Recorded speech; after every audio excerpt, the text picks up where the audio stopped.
자, 그러면 오늘 수업 한번 해보겠습니다. 같이 인사하고 진행해 보겠습니다. 안녕하십니까? 네, 반갑습니다. 오늘부터 해서 우리 2주간 할 거고요. 2주간 하루에 3시간씩 10번이니까 총 30시간. 네, 그렇게 해서 진행할 거고, 일단 경조 선택이고, 혹시 그 선택 과목 경조 맞죠? 네, 그러면 뭐 됐네요. 사실 그 1차 경영학이 별로 어렵지가 않아요. 예, 솔직히 말하면. 예. 그래서 그 인사랑 경조를 선택을 해서 하고 계신다면 그럼 경영학 1차 시험이 좀 쉬울 겁니다. 왜냐하면 우리 노무사 1차 경영학 시험을 누가 내냐면 인사 경조 교수님들께서 내세요. 그러니까 우리 그런 말 있잖아요. 팔이 안으로 굽는다. 뭐 이런 말, 그렇죠? 예. 그러니까 지가 아는 게 그거밖에 없으니까 그쪽으로 많이 내요.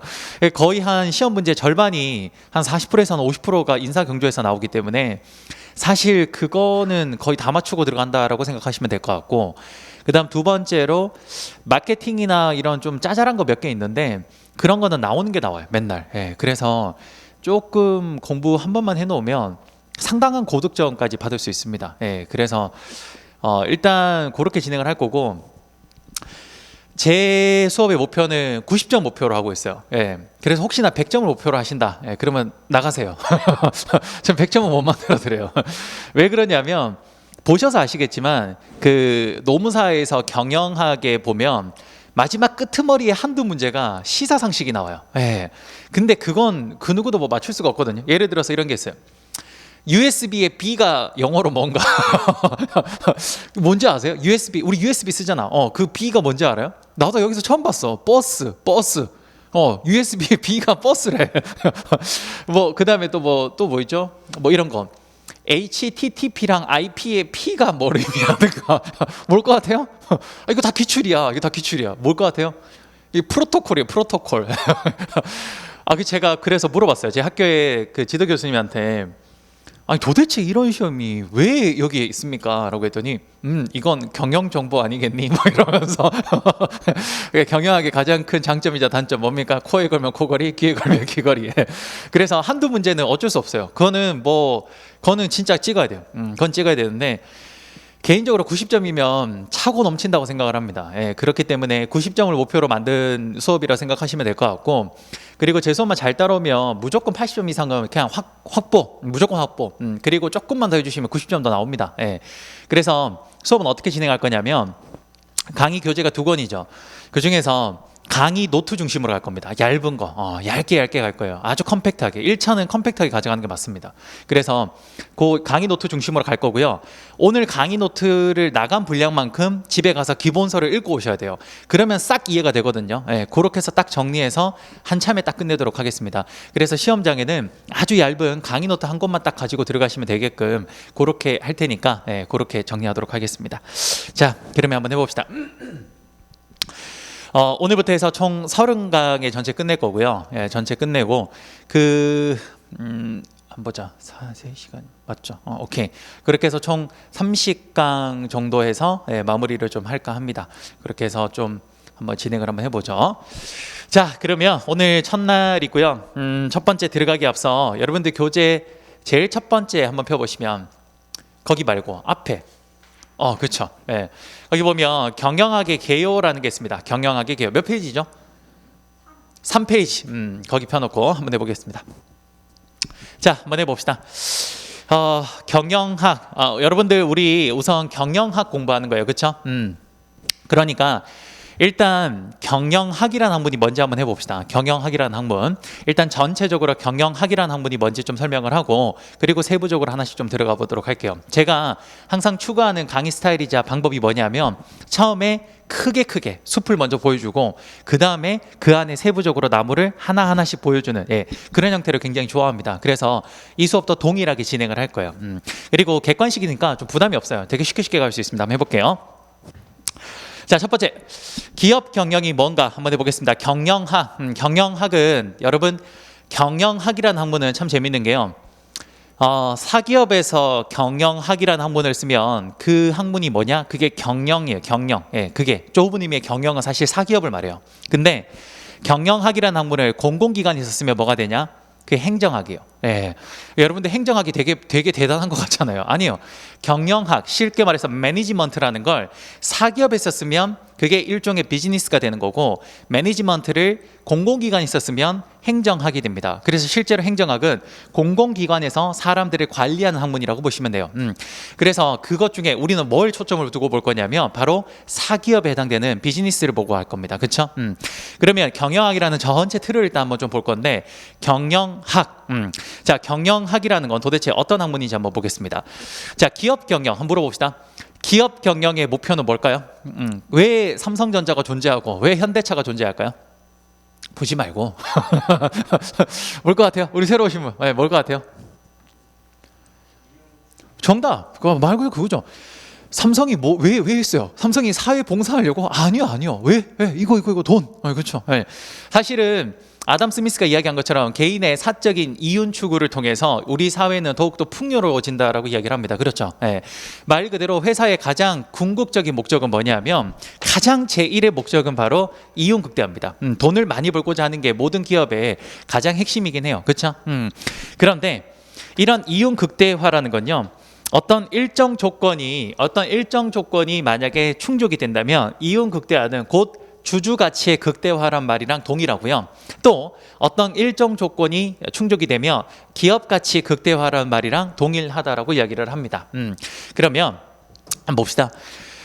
경영학은 말 그대로 기업이라는 거대 조직을 관리하는 하나의 학문인데요. 그러면 그 기업이 실제로 어떻게 운영이 되는지를 일단 한번 봐야, 그래야 이 안에서 경영학이라는 학문이 어떻게 역할을 하는지를 볼 수 있을 거 아니에요. 그렇죠? 그래서 지금부터 우리는 회사를 하나 설립을 해서 1월 1일, 오늘 거의 그렇네. 그렇죠? 오늘부터 해서 1월 1일부터 해서 12월 31일까지 1년 동안 회사가 설립이 되어서 어떻게 운영되는지를 한번 보도록 하겠습니다. 자, 그 과정에서 우리 경영학이라는 학문을 한번 보도록 할게요. 참고로 지금부터 들어가기 앞서 제가 그냥 만든 거예요.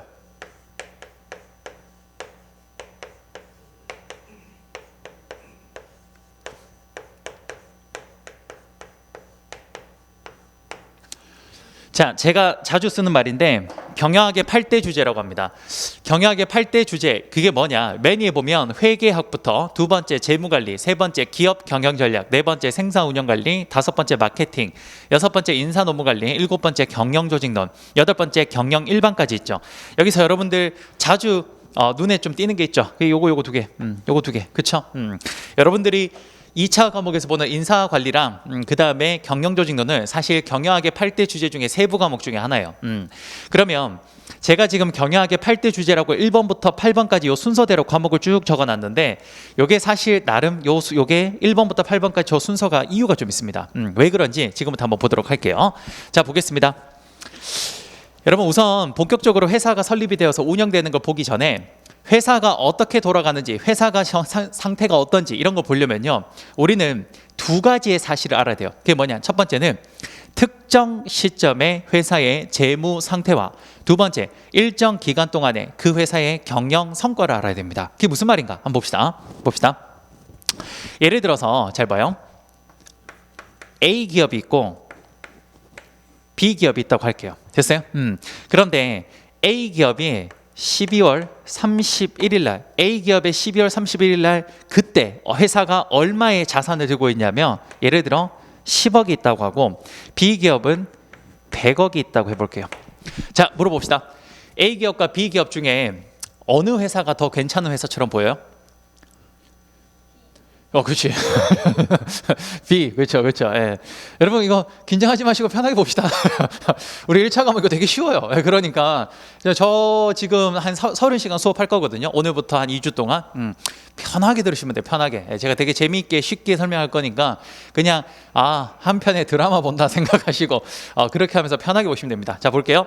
그러면 12월 31일이라는 특정 시점에 딱 A는 10억을 갖고 있고 B는 100억을 갖고 있으니까 어느 회사가 더 좋은 회사입니까? 라고 했을 때 당연히 우리는 B라고 할 겁니다. 그렇죠? 그런데 이건 사실 반쪽짜리 정보예요. 왜 그러냐? 잘 봐요. A라는 회사는요, 사실 1월 1일 날 원래 1억을 가지고 있었던 회사인데 약 1년이란 시간 동안 플러스 9억을 벌어들여서 그래서 10억이 된 겁니다. 반면 B기업은 1월에 99억을 갖고 있었는데 1년이라는 시간 동안 약 1억을 벌어들여서 100억이 된 회사예요. 자, 이제 우리는 어떤 특정 시점에 그 회사의 재무 상태와 그리고 일정 기간 동안의 경영 성과를 두 개를 다 하니까 회사가 정확하게 눈에 들어오네요. 봅시다.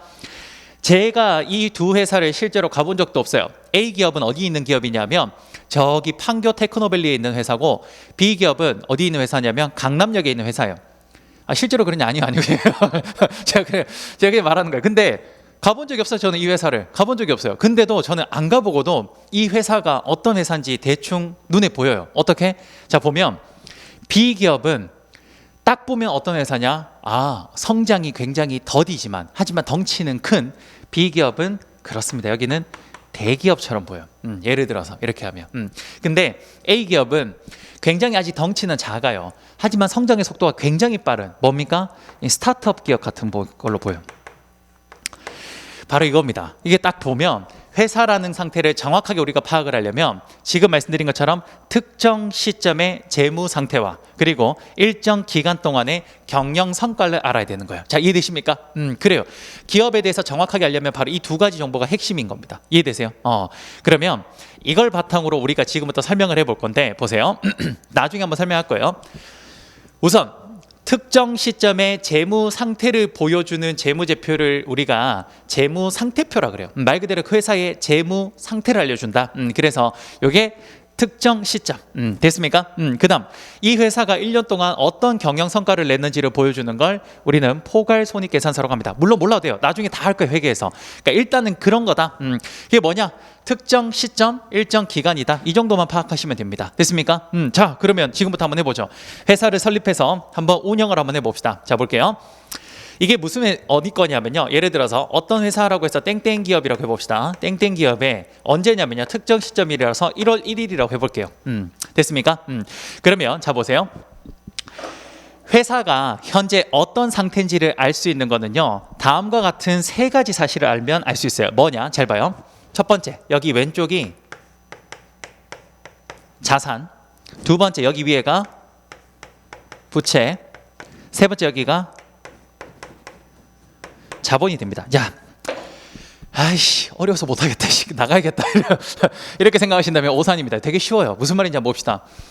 제가 작년에 그 불같은 부동산 시장에서 집을 하나 샀습니다. 네, 집을 하나 샀어요.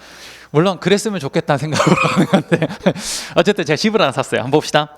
제가 집을 샀는데 여러분, 제가 집을 사면 얼마 주고 샀냐면 10억 주고 샀다고 할게요. 10억. 됐습니까? 자, 제가 집을 10억 주고 샀는데 그럼 제가 10억 주고 집을 사면 그 집은 이제 누구 거예요? 수지 거야? 프라임 거예요?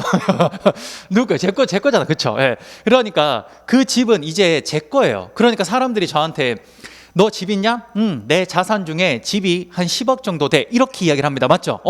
말 그대로 자산이라는 건 내가 현재 가지고 있는 말 그대로 그 산을 말하는 겁니다. 그러니까 회사가 현재 가지고 있는 것을 자산이라고 이야기를 하는 거예요. 자, 이해되십니까? 그래서 제가 아파트를 10억 주고 샀어요. 제가 10억. 근데 이 10억이라는 돈을 어떻게 마련했냐면요. 제가 원래 가지고 있었던 돈이 7억이고요. 이거 가지고 집 못 사잖아요. 그렇죠? 그래서 어떻게? 은행에서 3억을 빌려온 겁니다. 자, 이해되십니까? 오케이. 그러니까 저는 아파트라는 걸 살 때 10억 주고 살 때 어떻게 했냐면 남의 돈 3억과 내 돈 7억을 합쳐서, 그래서 저는 어떻게? 저는 제 아파트를 산 거예요. 자, 지금 제 말 이해되세요? 바로 이거예요. 바로 이거. 현재 저의 자산의 상태는 어떻게 파악할 수 있냐? 나의 자산의 상태는 바로 남의 돈과 내 돈을 가지고 이 자산을 형성했다라는 걸 바로 요 표에서 모든 걸 우리는 파악할 수가 있습니다. 됐습니까? 그래서 자산을 10억짜리를 형성하기 위해서 자금 조달을 어떻게 해왔는지는 오른쪽 측면에서 알 수 있다라는 거예요. 자, 이해되십니까?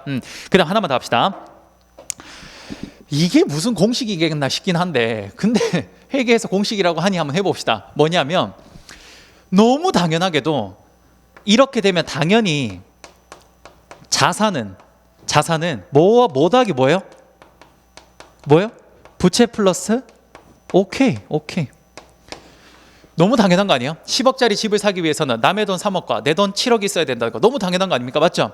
이걸 그럴싸한 말로 회계에서 재무 상태표 등식이라고 이야기를 합니다. 나중에 설명하죠. 어쨌든 너무 당연한 거죠. 그렇죠?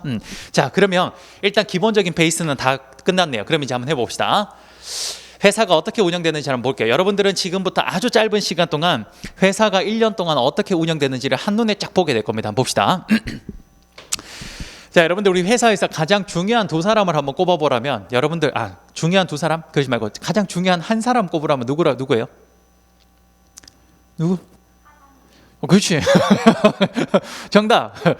물론 나라고 이야기하는 사람도 계시지만 회사에서 가장 사실 중요한 사람은 누구다? 사장입니다. 사실. 그렇죠. 물론 여러분들이 회사 생활 해보신 분 아시겠지만 여러분들 눈에 사장은 아무것도 안 하는 것처럼 보일 거예요. 그렇죠? 저놈 새끼는 저건 진짜 월급 도둑이다. 월급 루팡이라 생각밖에 안 듭니다. 참고로 제가 삼성증권에 있을 때 사장님을 3분 모셨는데 그중에 특히 기억에 남는 사장님이 두 번째 사장님이세요. 이분 진짜 대박인 것 같아요. 이분 제가 누구랑 말은 안 하는데 아마 다 알 거예요. 이 사람은 지인들한테 사장 경비로 그 선물을 했는데 그게 뭐였냐면 아이패드를 선물한 거예요. 아이패드를. 그 당시 아이패드가 나온 지 얼마 안 돼서 한 개당 한 100만 원 정도 할 때였거든요.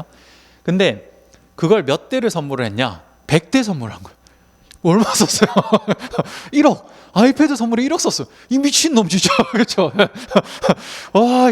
그 지 돈이야. 전부 다 우리가 벌어온 돈에서 지가 빼간 거예요. 그거. 그렇잖아요. 그렇죠?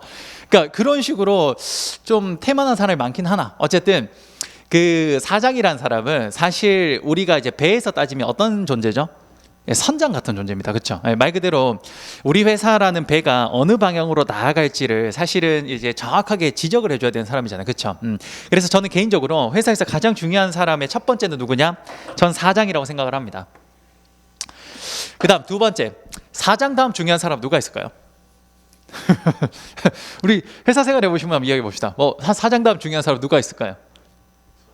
저? 그래요. 나도 그렇게 생각하는데 그거 말고 사장 말고 그 다음 좀 중요한 사람 누가 있을까요? 이사. 그렇죠. 이사진이긴 한데 이사진도 되게 많거든요. 그 중에서 중요한 사람이 누굴까요? 일반적으로. 참고로 제가 알기로 현대차나 기아차에서는 사장 다음 중요한 사람이 누구냐면 CDO예요. CDO. 그 CDO가 뭐냐면 최고 디자인 경영자예요. 네. 왜냐하면 현대차, 기아차에는 가장 중요한 게 그 차의 디자인이 워낙 중요하다 보니까 실제 여러분도 아시겠지만 옛날에 현대차랑 기아차 어땠어요? 진짜 못생겼잖아요. 그렇죠? 어떻게 무식해도 저렇게 못생겼나 이런 생각이 드는데 요즘 현대차, 기아차 어때요? 디자인 거의 질이죠. 예. 거의 쩔잖아요. 그렇죠? 예. 그것처럼 요즘에 잘 나와요. 그게 왜 그러냐? 전 세계의 자동차 3대 디자인 장인이 있는데 그 중에 한 명을 기아가 영입을 하고 추후에 한 명을 더 영입합니다. 그래서 2명이 지금 거기 있었는데 그 중에 한 명이 누구냐면 여러분도 아시는 제네시스 브랜드를 만든 사람이에요. 이 사람이 원래 어디 디자이너냐면 아우디 아시죠? 예. 혹시 아우디 차 중에 스포츠카 중에 TT라고 아주 예쁜 차 혹시 아세요? 좀 있거든요. 그거 디자인한 사람이에요. 네, 그거를. 거기 원래 수석 디자이너인데 그 사람을 영입을 했는데 그 사람이 전체 브랜드를 런칭한 게 그게 제네시스예요. 네. 그 제네시스 가장 최근에 G80이랑 그거 이렇게 두 줄 된 거 아시죠? 네. 그 길거리 많이 돌아다니죠. 그거를 처음부터 머릿속에 넣고 최종 거기까지 만들겠다고 생각하고 그 단계별로 발전시킨 거예요. 예. 천재죠, 천재. 예. 근데 이 사람이 그 대단한 사람이 그리고 현대차에 그렇게 많은 공을 세우고 돈도 많이 줬어요. 그 사람한테 엄청나요, 연봉이. 근데 그 사람이 지금 왜 떠났냐? 엄마 보고 싶어서 갔어요. 고국이 그리워서 결혼을 하셨는데 독일 사람이거든요. 결혼을 하셨는데 가족들이 전부 다 독일에 있고 자기 혼자 너무 한국에 오래 있어가지고 이제 좀 그냥 가고 싶다 그래서 돈 다 버리고 갔어요. 갔고 현재는 한 분만 계십니다. 그러니까 그만큼 거기에서 사장 다음으로 중요한 직책이라는 거예요. 실제로 사장이 어떤 방향으로 나아가야 될지를 알려주는 사람이라면 그 두 번째 2인자는 누구냐면 실무에서 가장 핵심적인 사람이 돼요. 실무에서. 네. 그러면 일반적으로 현대차나 기아차는 좀 독특하게 디자인이 가장 중요하긴 합니다만 일반적인 회사에서 2인자는 누구냐? 보통은 재무 담당자예요. 재무 담당자. 그래서 최고 재무 담당자를 우리가 흔히 뭐라고 합니까? C? 야, 다행이다. 난 C 했을 때 네가 또 발 이렇게 그렇죠. CFO입니다. CFO 최고 재무 담당자. 그래서 보세요. 한번 해볼게요. 회사에서 가장 중요한 2인이니까 그 두 사람은 회사 전체에서 회사를 전체 조망할 수 있는 자리에 있어야 될 거 아니에요. 그렇죠? 그래서 그 두 사람을 저는 이 가운데다 한번 그려보겠습니다. 자, 첫 번째 일단은 가장 중요한 CEO가 여기 있고요. 그 다음에 그 밑에 있으니까 CFO 이렇게 있다고 한번 해볼게요. 자, 요 두 사람의 위치를 이렇게 한번 그려봤습니다. 자, 여기까지 이해되십니까? 잘 되죠? 오케이. 자, 그러면 한번 해볼게요. 우리가 하다못해 치킨집이나 편의점 하나를 차리려고 해도 뭐가 있어야 돼요? 제일 먼저 뭐가 있어야 돼요? 안녕하세요. 예. 혹시 무슨 수업 들으러 오셨어요?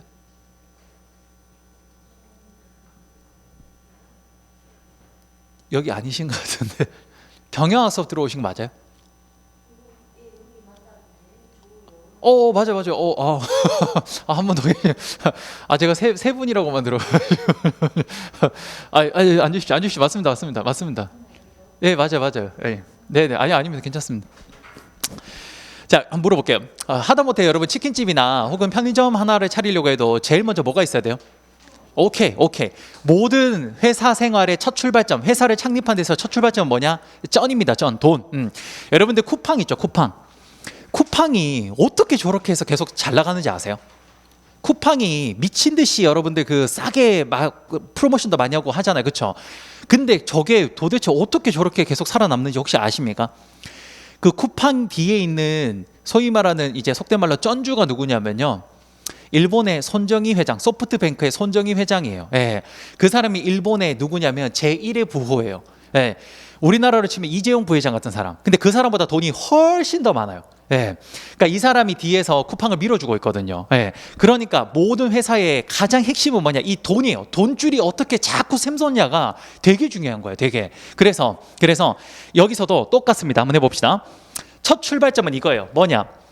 돈줄을 책임지는 사람이 누구냐? 그게 바로 CFO예요. 최고 재무 담당자. 그럼 이 사람이 이제 이걸 하는 겁니다. 우리가 회사를 하나 창립하기 위해서 돈이 필요한데 이 돈을 어떻게 조달할 것인가? 그 조달하는 방법은 두 가지가 있어요. 내 돈 가지고 하거나 아니면 남의 돈 가지고 하거나. 이 두 가지 적절히 섞으면 되는 겁니다. 그렇죠?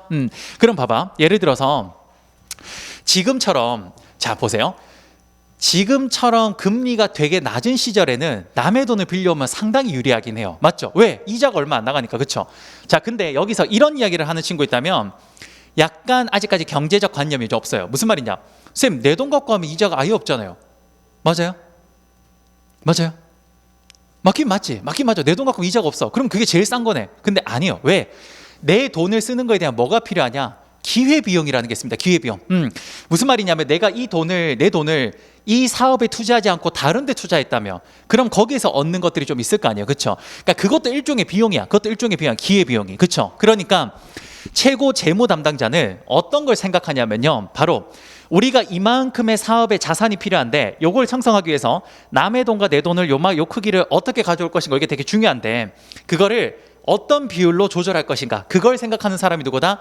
그게 CFO입니다. 자, 이해되십니까?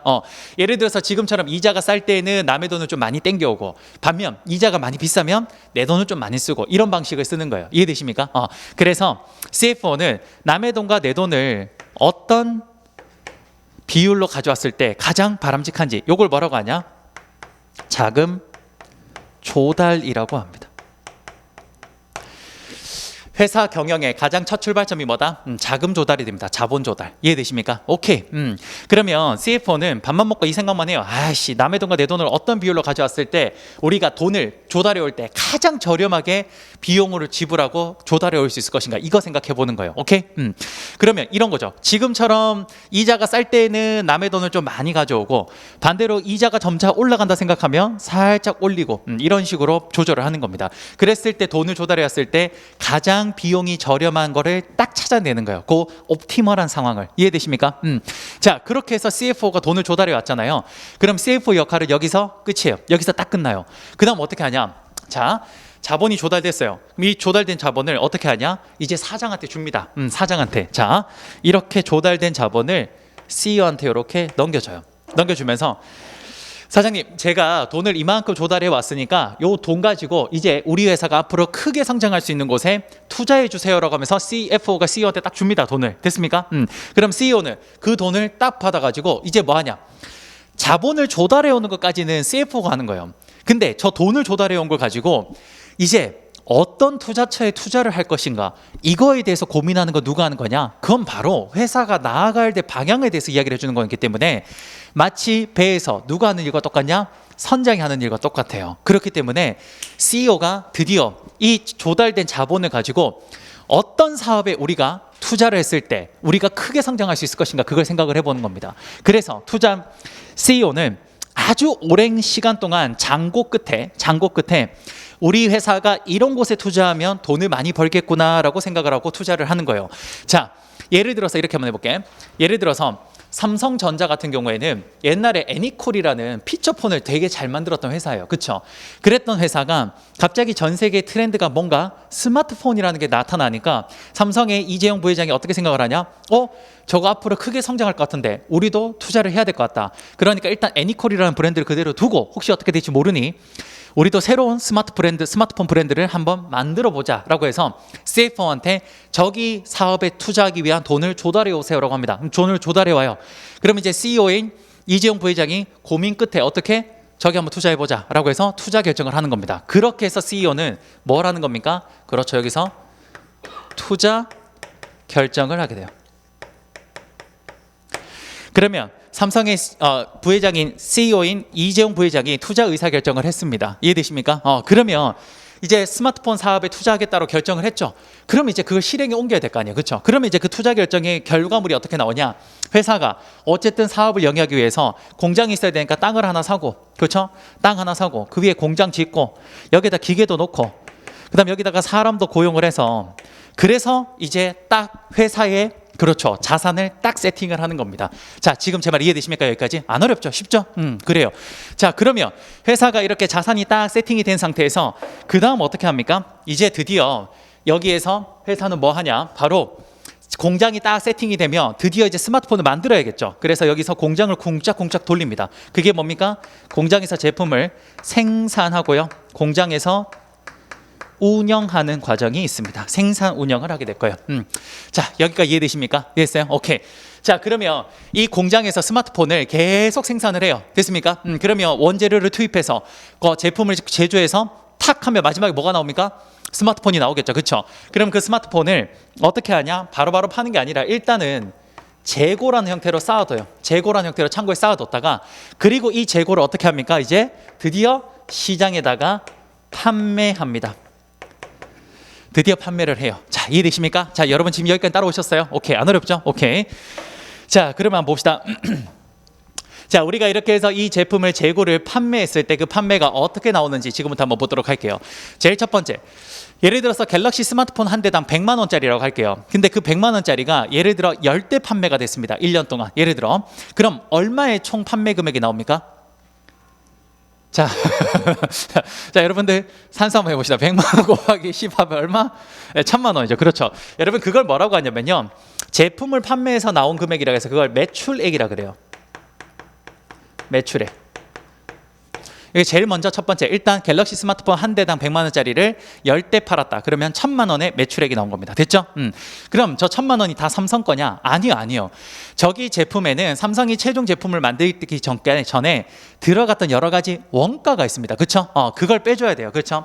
그러면 제품 한 개당 예를 들어서 이렇게 한번 해볼까? 매출액이 예를 들어 제품 한 개당 100만 원짜리를 10대 판매해서 그래서 1000만 원의 값이 나왔는데요. 예를 들어서 여기서 제품 한 개당 원가가 50만 원이라고 할게요.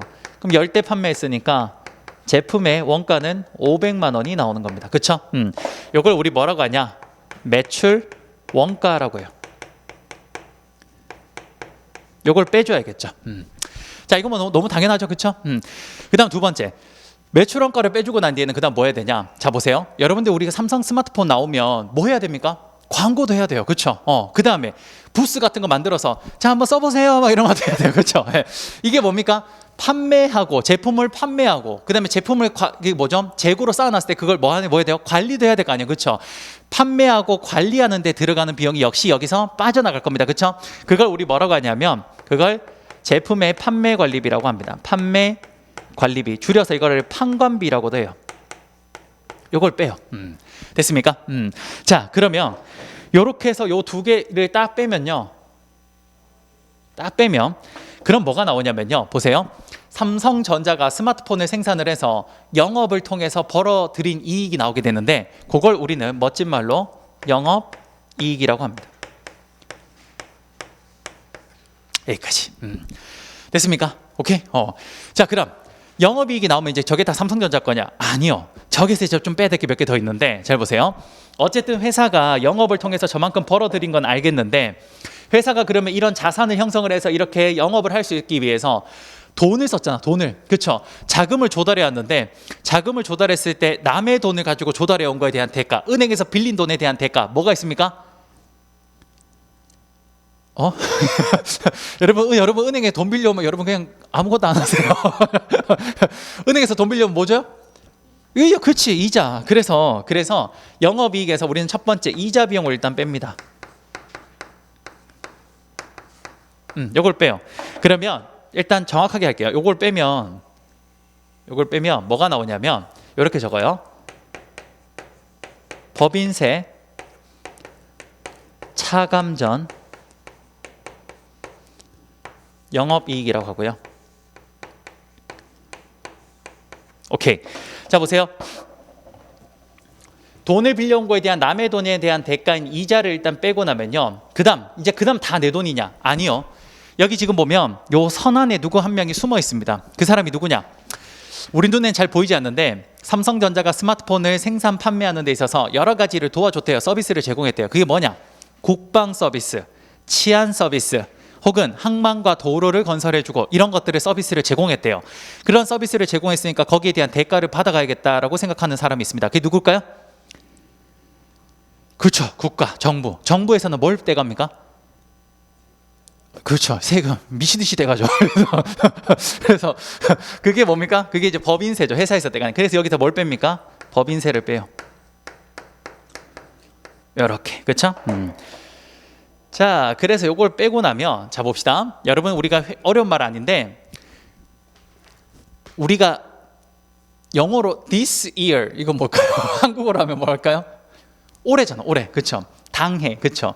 그 올해를 회계에서는 올해라고 하면 참 좋을 텐데 회계에서는 약간 좀 그럴싸한 말로 뭐라고 하냐면 당기라 그래. 당기.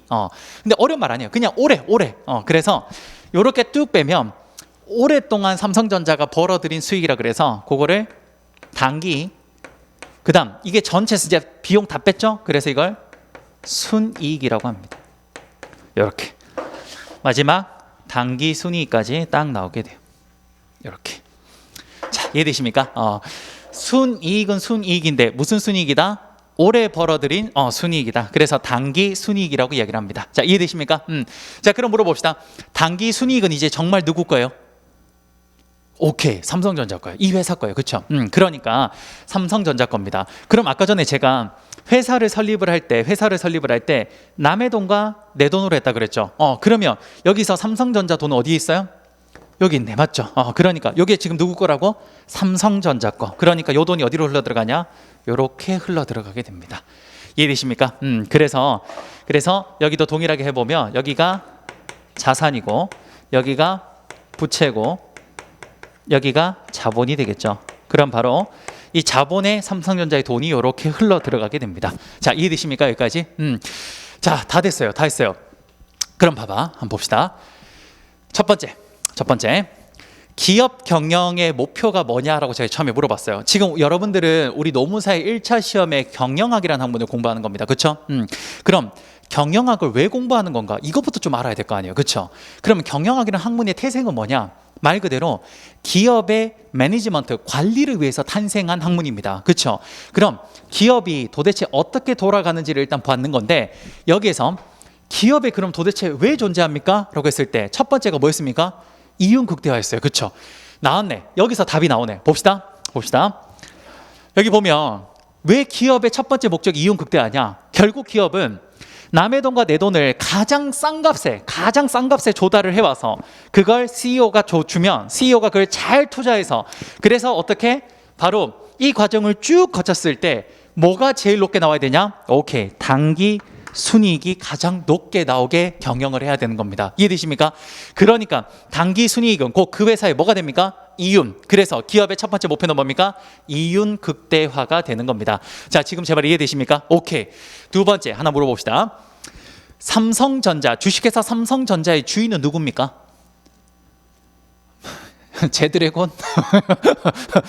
우리 건희 형은 이제 돌아가셨으니까 누구죠? 삼성전자의 주주입니다. 그렇죠. 삼성전자의 주주. 주식회사 삼성전자의 주인은 누구다? 주주입니다. 주주. 그렇죠. 그러니까 보세요. 이게 삼성전자라며 지금 삼성전자의 자산, 삼성전자가 이런 자산을 형성하기 위해서 은행으로부터 빌려온 돈, 그 다음 삼성전자가 갖고 있는 자기 돈 이렇게 이야기를 했죠. 그러면 이 자본에 해당되는 돈이 그러면 삼성전자 주인 거겠네. 그렇죠? 삼성전자 주인 누구라고? 주주. 맞죠? 네, 그러면 봐봐요. 여기서 이런 게 나옵니다. 잘 봅시다. 색깔 여기 있네. 자, 봅시다. 아까 전에 제가 뭐라 그랬냐? 뭐 이게 무슨 식이냐라고 이야기를 했는데 재무 상태표 등식이라 그래서 자산은 뭐래요? 부채 플러스 자본이라고 이야기를 했습니다. 맞습니까? 그럼 봐봐. 잘 봐요. 여기에서 우리가 회사가 자금을 잘 조달해서 싸게 잘 조달해서 투자를 잘해서 그래서 매출액부터 쭉 해서 이윤을 극대화하는 게 기업의 첫 번째 목표였습니다. 그렇죠? 근데 일정 어떤 조건이 충족이 되면 이윤 극대화는 이거랑 동일하다면서요. 그렇죠? 이게 무슨 말이냐? 바로 단기 순이익 이윤이 극대화됐죠? 그럼 이건 어디로 흘러 들어가냐? 자본으로 흘러 들어갑니다. 그렇죠? 그러면 자본이 극대화 되겠네. 이윤이 극대화됐으면. 맞죠? 그런데 자산은 부채 플러스 자본이래. 근데 여기서 내가 일정 조건이 예를 들어서 남한테 빌린 돈이 일정하다라고 가정을 하면요. 결국 자본이 극대화되는 거 아닙니까? 그렇죠? 그러면 자본은 일단 아까 전에 누구 거래요? 자본 아까 누구 거라고? 이 회사의 주인 누구? 주주. 오케이. 그러면 여기가 극대화되면 이게 자본이 극대화되니까 자본 누구 거라고? 주주. 그래서 주주 가치가 극대화되는 겁니다. 자, 이해되십니까? 그런데 여기서 하나가 더 조건이 충족이 되면 어떤 조건이 충족이 되면 뭐가? 바로 부채가 일정하다라는 조건이 충족이 되면 주주의 가치가 극대화되면 당연히 이게 일정하면 뭐가 이게 극대화돼요? 오케이. 회사의 자산 가치, 회사의 가치가 극대화되는 겁니다. 이해되십니까? 그래서 이 세 개는 사실상 거의 동일한 의미로 보여지고 있습니다. 이해되십니까? 이게 바로 첫 번째 기업 경영의 목표이자 기업 경영의 1년 동안의 순환을 한번 보여드린 겁니다. 이해되십니까? 여러분들 아주 짧은 시간이긴 합니다만 여러분들은 기업이 어떻게 출발해서 어떻게 끝까지 1년을 마무리하는지를 지금 한눈에 보신 거예요. 이해되십니까? 특히나 회사 생활을 한 번쯤이라도 해보신 분들은 지금 제가 하는 이야기가 참 많이 와닿을 겁니다. 그렇죠? 어떻게 시작을 해서 어떻게 가는지가 충분히 눈에 좀 들어올 거예요. 이해되십니까?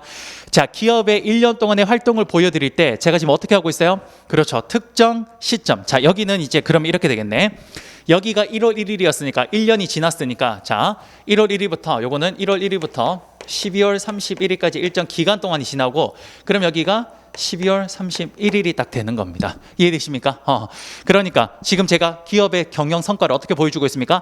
특정 시점의 재무 상태와 1년 동안의 경영 성과로 보여주고 있네요. 맞습니까? 그러니까 기업이 어떻게 돌아가는지가 딱 나오고 그 과정에서 우리는 뭡니까? 이윤이 극대화되고 첫 번째, 두 번째 이 이윤이 자본으로 흘러 들어가니까 자본은 누구 거다? 주주. 그래서 주주의 가치가 극대화되고 마지막 세 번째 부채가 일정하다라고 가정하면 주주의 가치가 극대화되면 회사의 자산 가치도 극대화된다라는 걸 한눈에 볼 수 있었습니다. 이해되십니까? 오케이, 완벽하네요. 됐죠? 자, 잘했고요. 이게 바로 경영이에요. 여러분들이 지금부터 저랑 한 30시간 동안 같이 공부할 거는요. 바로 이거 하는 거예요. 이거. 결국 기업 경영은 이렇게 흘러가는 거고 이 과정에서 어떻게 기업이 추구하는 목표를 가장 극대화시키기 위해서 어떻게 효율적으로 관리할 것인가를 설명해 주는 게 경영학이라는 학문입니다. 이해되십니까? 그러면 봅시다. 경영학이라는 학문은 얼핏 봤을 때는 하나의 학문이에요. 하지만 그 안에는 아주 세부적으로 여러 가지 학문들이 유기적으로 이게 맞물려 있습니다. 무슨 말이냐면 여러분 우리 회사를 가보면 인사팀이 있고 마케팅팀이 있고 생산팀이 있고 연구팀이 있고 여러 가지 팀이 있어요. 그렇죠? 사실 그 회사 그 팀 하나하나가 어찌 보면 독립적으로 있는 것처럼 보일지 모르나 사실은 그 팀들이 어떻게 되냐, 상당히 유기적으로 사실 맞물려 있습니다. 그래서 회사 생활 해보시면 아시겠지만 어떤 일이 탁 떨어지죠. 그럼 이게 요렇게 붙이면 약간 요 팀 것 같고 여기 요렇게 붙이면 요 팀 것 같아요. 그래서 어떻게 하냐, 막 싸워요. 아니 우리 거 아니야. 야, 너희 거야. 무슨 소리야? 그거 너희 거야. 사실 그게 어느 쪽에 가도 상관이 없긴 하고, 왜냐면 이게 항상 겹쳐져 있어서 그래. 예. 그러다 보니까 이게 딱 떨어지면 우리 거 아니야. 이쪽에서는 무슨 소리야? 너희 거야. 왜 그래? 막 이러죠. 예. 이게 사실 회사라는 게 결국은 굉장히 맞물려 있어서 유기체처럼 돌아갑니다. 단지 그거를 우리가 좀 공부를 하기 편하기 위해서, 혹은 우리가 좀 인식적으로 정확하게 인식하기 위해서 그걸 인위적으로 나눴을 뿐인 거예요. 이해되십니까? 그래서 보세요. 지금부터 제가 말씀드린 거 한번 보여드릴게요. 경영학이라는 학문은 크게 봤을 때 하나지만 그 안에 세부 과목이 몇 가지가 있냐, 그냥 제가 나눈 건데요. 이게 참 괜찮아서 저는 이걸 자주 씁니다. 뭐냐, 8가지 학문이 이렇게 있다라고 이야기를 합니다. 그 왜 그러냐 한번 볼게요. 지금부터 제가 설명을 드려보겠습니다. 결국 여러분, 기업 경영은 여기서 여기까지 이렇게 흘러가는 게 기업 경영이라면, 그렇죠? 그럼 이 과정에서 저 8개 학문이 어디에서 어떻게 쓰이는지를 한번 보도록 하겠습니다. 봅시다. 첫 번째. 여러분, 제가 지금 기업 경영을 1월 1일부터 12월 31일까지 1년 동안 어떻게 흘러가는지를 쫙 한번 보여드렸는데요. 이걸 제가 지금 뭐로 설명하고 있습니까? 뭐로 설명하고 있어요? 분필로? 지금 제가 뭐를 가지고 이거 쓰고 있죠? 뭐를 가지고? 이게 뭐냐? 그렇죠.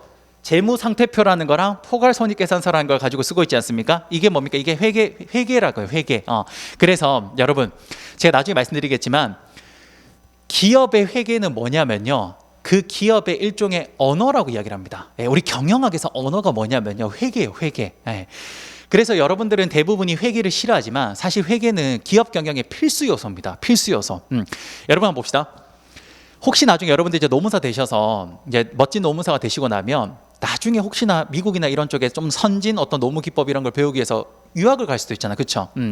여러분들 유학을 가게 되면 예를 들어서 내가 그쪽에 MBA 과정을 진학을 하려고 갔는데 그럼 바로 MBA를 들어가냐? 아니요. 유학 가면 제일 먼저 뭐부터 하냐? 뭐부터요? 일단 놀아요. 제일 먼저 뭐부터 하냐면요, 랭귀지 코스부터 해요. 랭귀지 코스. 그렇죠? 그래서 일정 영어 성적 이상이 나와야만이 본 수업에 들어갈 수 있습니다. 왜 그래요? 우리가 추구하고 있는 건 영어를 배우러 간 게 아니에요. 거기에 학문을 배우려고 간 건데, 그들이 그 학문을 전달할 때 어떤 걸 가지고 전달하냐? 그들의 언어를 매개체로 전달하잖아요. 그렇죠? 마찬가지야. 기업 경영이 어떻게 돌아가는지를 전달하고 싶은 건데 그 전달의 매개체 언어가 뭐가 되냐? 회계가 돼요. 경영학에서는 언어가 바로 회계가 됩니다. 그러니까 어떤 나라에 가서 어떤 공부를 하더라도 제일 먼저 우선순위가 뭡니까? 언어예요. 언어가 정복이 돼야 되죠. 그렇죠? 여러분들 일본에 공부하러 갔는데 일본어 모르고 가서 일본 가서 공부한다. 이게 말이 됩니까? 심리학을 공부하려고 내가 일본에 갔대. 근데 나 일본어 한 개도 몰라. 그럼 가서 공부가 됩니까? 안 되지. 그 나라의 언어를 알아야 될 거 아니에요. 그렇죠? 똑같아요. 경영학이라는 나라에 거기에 세부 과목들을 공부하는 게 우리 목표인데, 그걸 하기 위해서는 당연히 뭘로 전달해야 되냐? 경영학이라는 나라의 언어로 전달이 돼야 됩니다. 그럼 그 경영학이라는 나라의 언어가 뭐냐? 그게 회계예요. 그래서 회계는 바로 경영학의 언어가 됩니다. 그래서 가장 첫 번째 우리는 회계가 여기에서 쓰이는 거예요. 자, 이해되십니까? 오케이. 자, 그러면 우리는 기본적으로 회계 언어를 쫙 한번 일단 배웠네. 그렇죠? 특정 시점의 재무 상태와 일정 기간 동안의 경영 성과라는 걸 우린 배웠잖아요. 그렇죠? 오케이. 여기 바로 첫 번째 회계학이 됩니다. 됐어요? 그럼 언어를 일단 배웠으니까 이제 본격적으로 언어를 통해서 정말 세부 내용을 공부해 보자고요. 자, 기업이 설립이 되어서 첫 출발점이 뭐였습니까? 제일 처음 했던 게 뭐다? 뭐예요? 뭐죠? 자본 조달에 한 거잖아. 그렇죠? 네, 그래서 우리는 보세요. 바로 이제 회계를 공부했다면, 언어를 공부했다면 두 번째 자금 조달을 해야 되는데, 이 자금 조달은 뭐다? 남의 돈과 내 돈의 비율을 어떻게 가져왔을 때 가장 싼 값으로 돈을 조달해 올 것인가, 이거에 대한 연구입니다. 이걸 누가 한다? CFO가 하는데, 바로 CFO가 이런 것들을 가장 저렴하게 돈을 조달해 오는 걸 연구할 때 도움을 주는 학문이 뭐냐? 오케이, 그게 바로 재무관리가 됩니다. 회계, 재무관리. 회계, 재무관리. 이해되십니까? 그 다음 세 번째, 이렇게 해서 자금을 조달해 왔어요. 그러면 그 돈을 CFO가 CEO한테 줬죠. 그럼 CEO는 이 돈을 가지고 뭐 했냐? 장고 끝에 우리 회사가 크게 성장할 수 있는 곳에 투자하게 됩니다. 맞습니까? 그래서 1번, 2번, 그 다음 세 번째가 투자 의사결정인데, 이 투자 의사결정에 좀 더 잘할 수 있게 도움을 주는 경영학의 세부 과목이 있습니다. 그게 뭡니까? 그게 바로 기업 경영 전략이 됩니다. 그래서 경영 전략이 세 번째. 자, 지금 따라오고 계십니까? 오케이.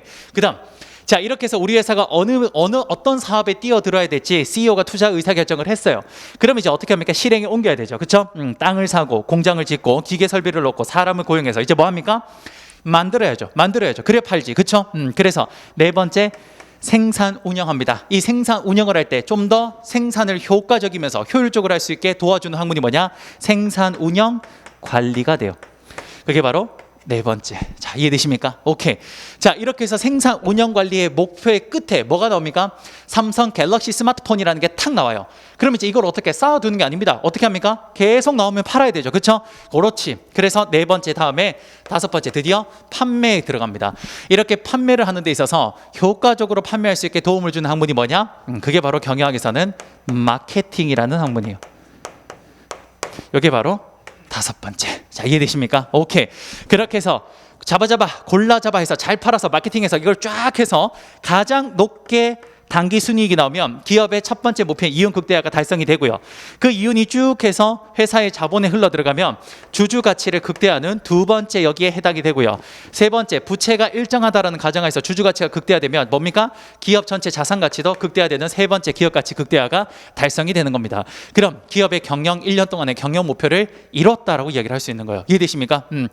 자, 그런데 자, 여기서 한번 이야기해 볼게요. 여기까지 하면 끝인데 인사를 들었으니까 알겠네.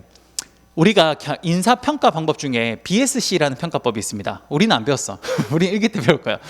BSC라는 평가법이 있는데 이 BSC라는 평가법이 뭐냐면 과거의 평가법 중에 단점이 뭐냐? 너무 회계 재무에만 초점을 맞췄기 때문에 거기에만 너무 포커스를 두는 게 조금 문제가 되어서 그래서 다른 관점들도 함께 좀 밸런스 있게 보자 해서 나온 평가예요.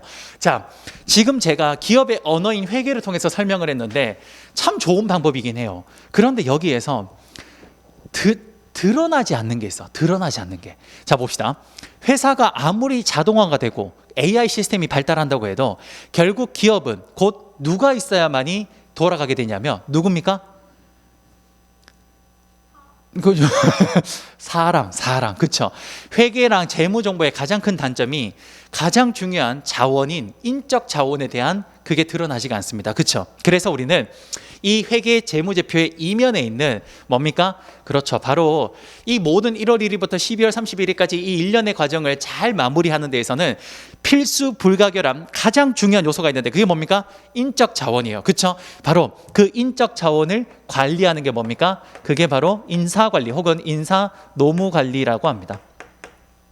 바로 당연히 이 모든 과정에서 인적 자원이 모든 부분에 다 투입이 되고 있기 때문에 그렇죠? 그렇기 때문에 사람을 잘 관리하는 게 필요해요. 됐습니까?